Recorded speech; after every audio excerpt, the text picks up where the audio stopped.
Assalamualaikum warahmatullahi wabarakatuh. Kembali lagi di channel saya Ismiati Official. Hari ini kita akan belajar tentang uji validitas. Dan nanti saya juga akan memberikan tutorial bagaimana cara melakukan uji validitas menggunakan aplikasi SPSS. Nah, sebelum itu kita pelajari dulu apa yang dinamakan dengan uji validitas. Uji validitas merupakan suatu uji yang dilakukan untuk mengukur seberapa cermat alat ukur yang telah disusun benar-benar dapat mengukur sah atau tidaknya suatu kuesioner, atau dapat dikatakan sebagai suatu uji yang dapat digunakan untuk mengukur sah atau tidaknya setiap pertanyaan atau pernyataan dengan total atau jumlah keseluruhan tanggapan pertanyaan atau pernyataan yang dilakukan dalam setiap variabel. Uji validitas biasanya dilakukan dengan menggunakan korelasi product moment. Analisis ini dengan cara mengkorelasikan masing-masing skor item dengan skor total, di mana skor total adalah penjumlahan dari keseluruhan item. Kemudian untuk rumus dari korelasi product moment sendiri dapat dilihat yaitu seperti ini. Kemudian untuk kriteria kevalidan, untuk mengetahui kriteria kevalidan dari suatu uji validitas, maka kita dapat melihat dari hasil R hitung yang diperoleh dibandingkan dengan R tapil product moment, di mana DF sama dengan N-2 dengan nilai signifikansi 5%. Jika R hitung lebih besar atau sama dengan R tabel, maka instrumen soal tes dapat dikatakan valid. Sebaliknya, jika R hitung yang diperoleh kurang dari sama dengan R tabel, maka instrumen soal dapat dikatakan tidak valid. Langsung saja kita masuk ke uji validitas dengan menggunakan SPSS.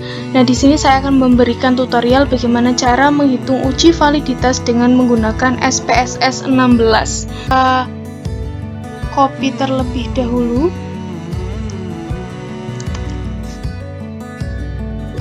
Kemudian setelah itu kita pastekan di aplikasi SPSS. Langkah pertama yang dapat kita lakukan yaitu buka dulu aplikasi SPSS yang kita punyai, kemudian kita masuk ke variable view. Pada bagian name ini kita isikan dengan X1, X2, X3, X4, seterusnya sampai X20, di mana X1 sampai X20 ini digunakan sebagai simbol jumlah item soal yang digunakan. Kemudian pada bagian yang terakhir kita tuliskan skor total. Setelah semuanya kita masukkan, kemudian kita ke bagian desimal. Di sini masih tertulis angka 2, kita rubah menjadi 0.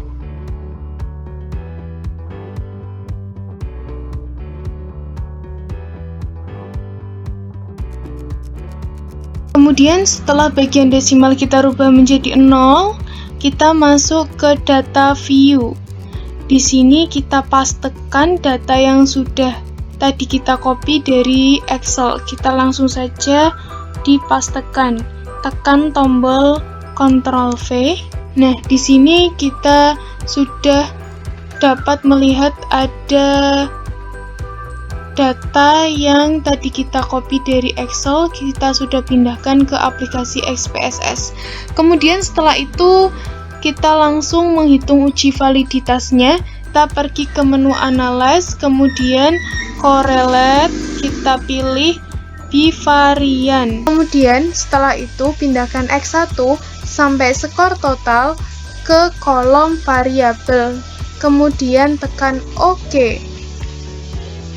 Di sini kita dapat melihat hasil dari uji validitas yang kita lakukan dengan menggunakan SPSS. Melalui tabel ini kita akan mengetahui R hitung dari uji validitas yang kita lakukan dengan menggunakan SPSS. Belum kita melakukan perbandingan antara R hitung dengan R tabel, maka terlebih dahulu kita cari R tabelnya, di mana R tabel ini bisa kalian download atau kalian cari di Google karena sudah tersedia sangat banyak di sana. Nah, di sini saya sudah mendownload untuk nilai R tabelnya. Karena responden saya berjumlah 30 orang, maka untuk mengetahui R tabelnya kita kurangkan.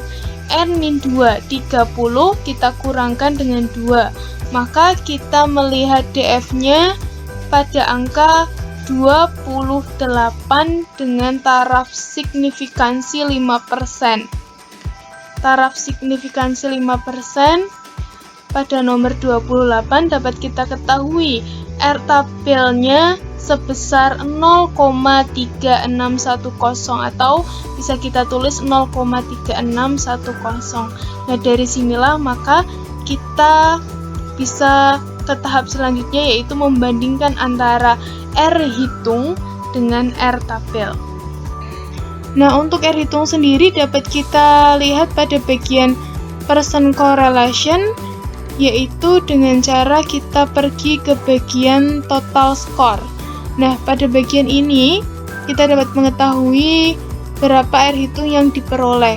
Adapun untuk item soal nomor pertama, dapat kita ketahui R hitung sebesar 0,481, dimana ketika R hitung ini kita bandingkan dengan R tabel, maka dapat diketahui R hitung ini lebih besar daripada R tabel, sehingga dapat dikatakan item soal nomor 1 tergolong valid.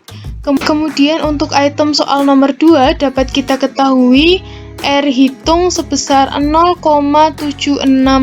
Ketika kita bandingkan dengan R tabel, maka dapat dikatakan R hitung ini mempunyai nilai lebih besar daripada R tabel, sehingga item soal nomor 2 dapat dikatakan valid.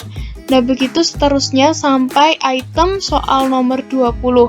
Ketika hasil R hitung ini mempunyai angka lebih besar daripada R tabel, maka dapat dikatakan item soal termasuk dalam kriteria valid, sehingga dapat digunakan untuk melakukan penelitian secara lebih lanjut atau dapat dipakai sebagai instrumen dalam melakukan penelitian. Sekian penjelasan dari saya tentang uji validitas.